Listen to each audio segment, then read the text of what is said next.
एक आदमी धोखे से रेगिस्तान में ले जाकर गांव वालों की भेड़ें चराने मजबूर किया। सामने वाले ने पिकअप ट्रक की डिक्की में सोने को कहा। इसी तरह भूख और सर्दी में रात गुजारता है और अगले दिन धोखा देने वाला गांव वाला वापस आ जाता है। वह पूछता है कि कहीं कोई गलती तो नहीं हो गई। फिर पहचान पत्र निकालकर नौकरी साबित करने की कोशिश करता है, लेकिन बूढ़ा आदमी उसे वहीं फाड़ देता है। काम का पहचान पत्र कचरे की तरह उड़ता देख चंगे के चेहरे पर निराशा छा जाती है। उसे एहसास होता है कि उसके साथ धोखा हुआ है। बूढ़ा आदमी उसे साथ खाना खाने के लिए बुलाता है। 3 दिन से भूखे कड़ा भाई को पहले पेट भरना पड़ता है। बाहर निकलने का कोई तरीका सोचने के लिए वह खाना खाते खाते ही भागने की योजना बनाने लगता है। अगले दिन भेड़ों के बाड़े में दूध निकालने का काम सौंपा गया। इसी समय एहसास हुआ कि पहले देशवासी नजर नहीं आ रहा है। जब वह एक खाई के किनारे से गुजरा तो उसने नीचे एक लाश देखी और वह लाश उसी गायब हुए देशवासी की थी। कयांग भाई का दिल हिल गया। बाहर भागने की इच्छा मजबूत हो गई। वह दिन में भेड़ें चराते समय भागने की तरकीबें सोचता था।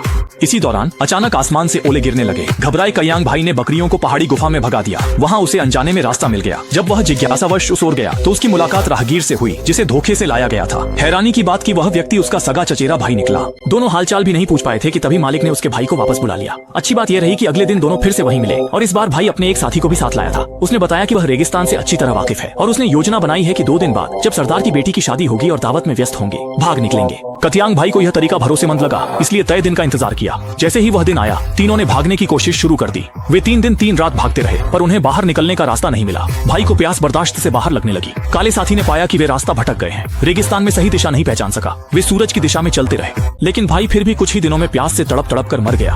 अगले दिन जब जागे तो क्यांगी ने देखा कि पुराना काला कहीं नजर नहीं आ रहा था। बेहद कमजोर हो चुके क्यांगे सहन नहीं कर सके और अगले पल जमीन पर गिरकर बेहोश हो गए, लेकिन उनके हाथ में पकड़ी बोतल लुढ़कती सड़क पर जा पहुंची।